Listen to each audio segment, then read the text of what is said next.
Hello fam, welcome back to my channel. Thank you all for clicking on the link to watch this video. Thanks to all my old and my new subscribers. If today is your first time watching my video, thank you for coming here, and don't forget to subscribe to my channel. So once again, I'm back with all your tips for grad school application. My name is Barikisi Saka and I'm a first year PhD student at Michigan State University studying information and media.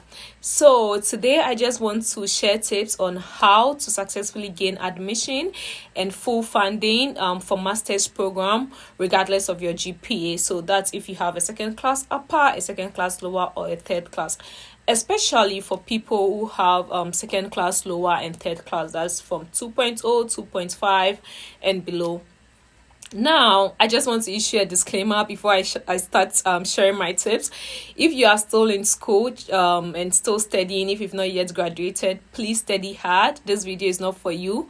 Try and study hard and make sure you get a good GPA, because getting a good GPA also makes your application process very easy. So study hard and get it. However, if you've graduated and life happened, you ended up not getting a first class or a second class upper, then this video is for you. So everything I'll be sharing here is based on experiences, my past experiences working with my friends and other people who got second class. I took them through the process and they successfully got admission for masters with full funding. So I'm just going to share some of the things that I think helped them gain this admissions and funding. So one of the things I'll be sharing, the first point or the first tip, has to do with being strategic with your school search.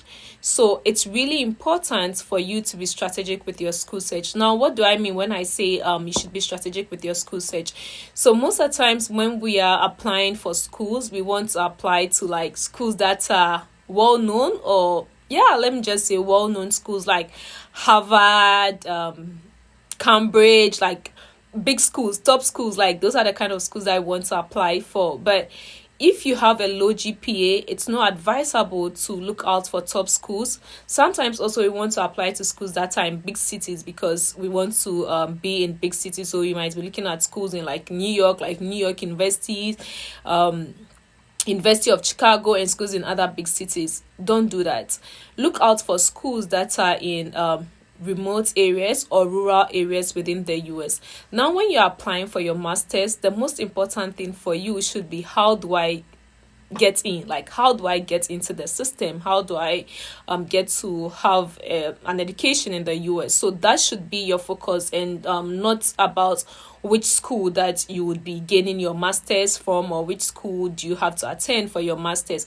Once you arrive in the US, if you finish your master's and you study hard, you would be able to apply for the big schools for your PhD program if that's your aim, or if that's your goal. So focus on how to get into the system. That should be your focus. So now with the school, as I was saying, look out for schools that are in like rural and remote areas. And most of these schools will usually have stuff like states. So for example, like Emporia State, like Kansas State. That doesn't mean these schools are not good schools. It just means that they have a high chance of like admitting you. So every school in the US is good, but look out for schools with like look out for schools with stuff like state. So Iowa State, just schools with states and schools in rural areas. The other thing about being strategic with your school search is, when we are searching for schools, we'll just write, let's say, schools in the US that offer masters in communication. That's a broad search, and Google would always will provide you with schools that they think are the best schools for communication. However, these schools might be the best, but they might not have a high acceptance rate, especially for people with low GPA. So instead of doing that generic search, you can use keywords like schools in the US that have high acceptance rates for masters, or you can also do something like easiest master's program to get into. So easiest master's program to get into in the US. So it will provide you with schools that you can easily get into, and it could also provide you with schools that have high acceptance rates. The other thing is, you can just write schools that admit students with low GPA for master's program. So be very strategic with the way you search for the schools, and if you use some of these keywords, Google will generate a lot of schools that are easy to get into with low GPA. I'll also share a list of those schools in the comment section. So just look at the comment section. I'll put out the list of some of those schools there, and you can just try your hands, or you can just visit those schools and just look at their requirements.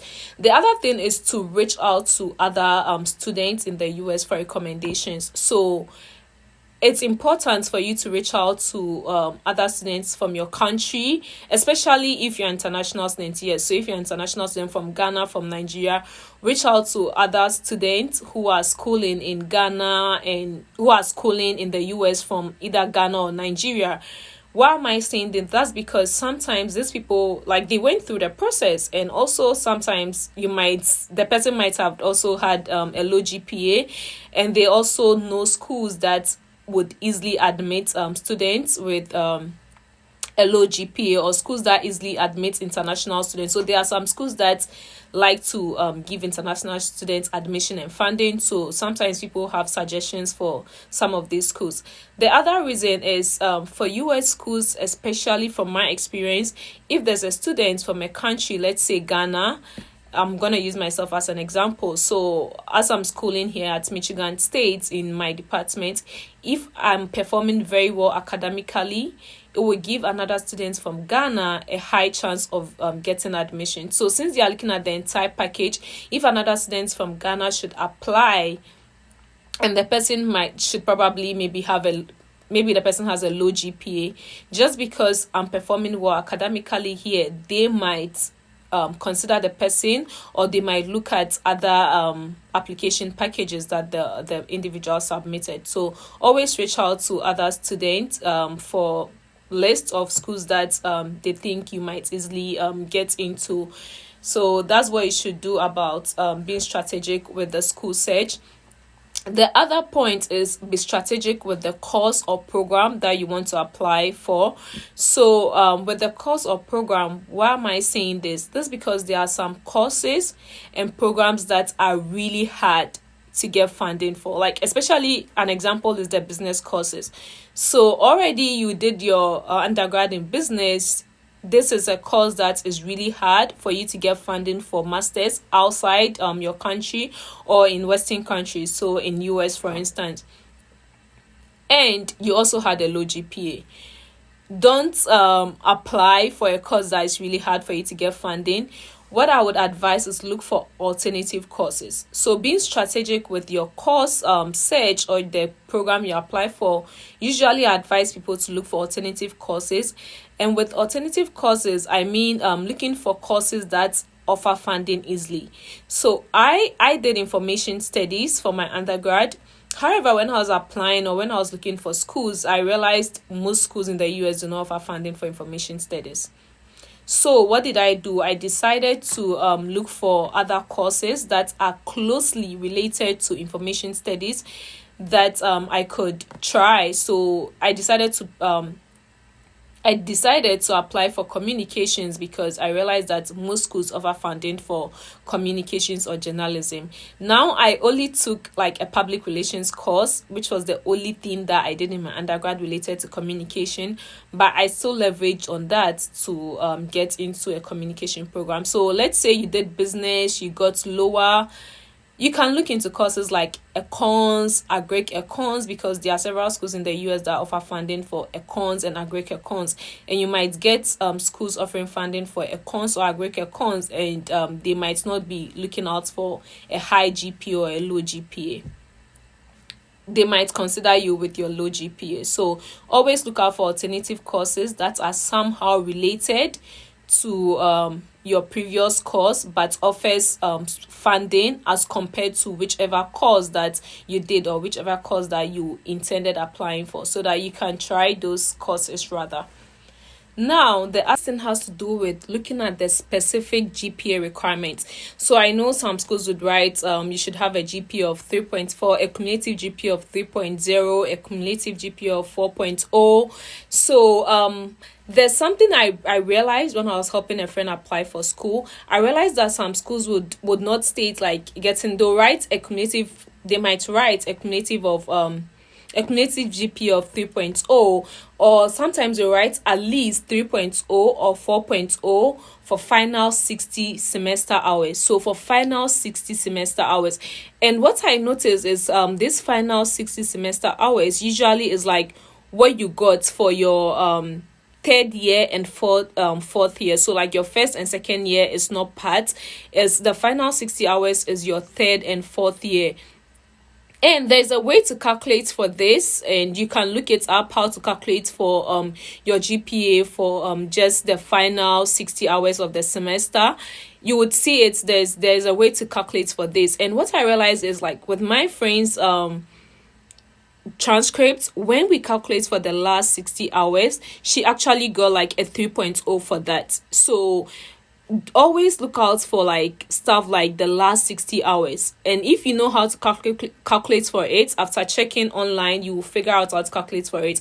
When you calculate, you might realize, especially if you are someone that's probably you were like playing a lot in your first 2 semesters but you were very serious, or if something happened, something serious made you not like perform well in your first and second year, however like in your third and fourth year you perform very well, then if you see a school that wrote like 3.0 in your last 60 semester hours, this is something that you should really look out for, calculate, and you would see, or you would realize that your GPA might fall within that range. Now, the next thing I would say is to write the standardized test. So what are the standardized tests? This standardized test includes GRE, TOEFL, or GMAT. So why am I saying you should write this test? I know usually people are really scared, or sometimes people do not also have the financial means to write this test. However, if you have the financial means to write this test, I would really advise that you study hard, prepare well, go and write this test and kill it. Even if the school is not requesting for the test, write it and submit it when you're applying for the school. So this would help, like this would help you if you have a low GPA, because they will see that, okay, this person had a low GPA in school, probably because something happened, but they actually have good scores for their GRE or for their TOEFL. Then they would look at that and they might not like, they might decide not to consider your GPA. So write those test scores if you can, because it can help strengthen like your application package. So if you can, always write those scores, especially GRE and TOEFL. Most schools take GRE and TOEFL, and to also increase your chances of applying to the schools. So write a standardized test score if you can.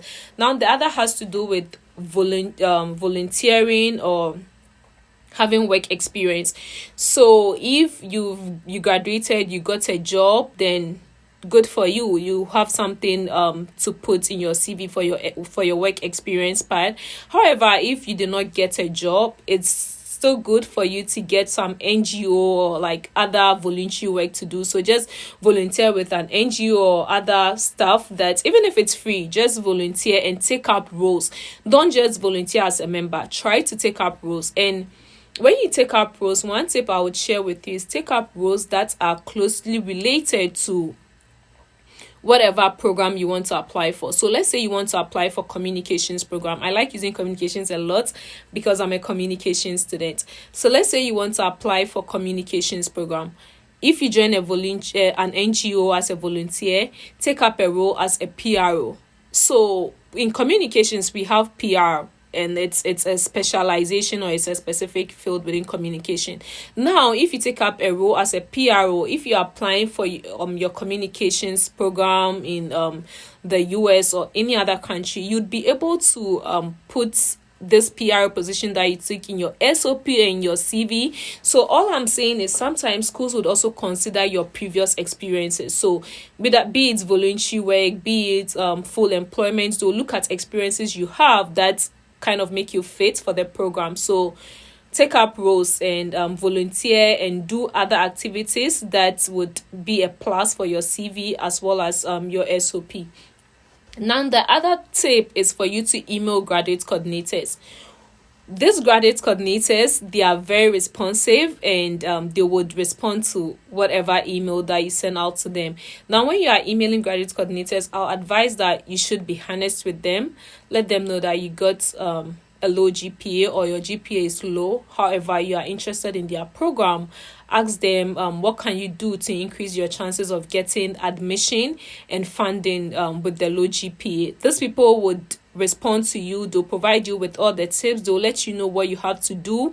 If they feel like you might not get a chance, trust me, they'll tell you if they feel like you might not get a chance. So email these people. Let them be familiar with you. Let them know your name, because these people also sit on their admission committee, and they are also like they add their voice to the people that deserve to be admitted. So they knowing your name and knowing that you communicated with them, you were honest, you're sincere with them, it could be a plus for you. So email the graduate coordinators.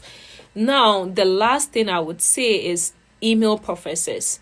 So it's really important for you to email professors, because sometimes with some schools the assistantship comes in a form of research, and specifically research on you working with a professor, especially for sciences. So if you are from a science field and you are watching this video, reach out to a professor. Most of the science students, your scholarships and your funding comes in the form of like getting a professor to agree to work with you on a project. So if you reach out to a professor, you let them know you are interested in their research, especially if you've also done other jobs or other voluntary works with experience. You highlight all that. You request a Zoom meeting, and they'll meet with you over Zoom. That way you can get to sell yourself well to them. You get to talk to them. They would know you, and they might be willing to work with you even though you have a low GPA. Once a professor wants to work with you, sometimes your GPA wouldn't matter, or other factors might not matter. So try to reach out to professors, whether you are in the sciences, arts, social sciences. Always reach out to professors. They might have grants and they might be willing to work with you even though you might have a low GPA. So these are some of the things you need to do. Be strategic with your school search. Use keywords like highest rate of admission, easiest to get into. Be strategic with your course search. Write standardized tests. Check out for the GPA requirements. If it's last 60 hours, check out to calculate for that, and look at just your third and fourth year and calculate for those last 60 hours. If you meet 3.0, reach out to graduate coordinators, reach out to professors, and these are some of the things that you can do to just help you get admission even though you have a low GPA. As I said, I'm going to put some list of schools out there, and I hope you don't give up. You give it a try. There are so many people who got low GPAs and they are killing it in the US. So you too can do it. You just have to take up the initiative. You just have to take up the first step. You just have to do it. So just give it a try, and you might be successful. So thank you all so much for watching this video. I'll be sharing more tips on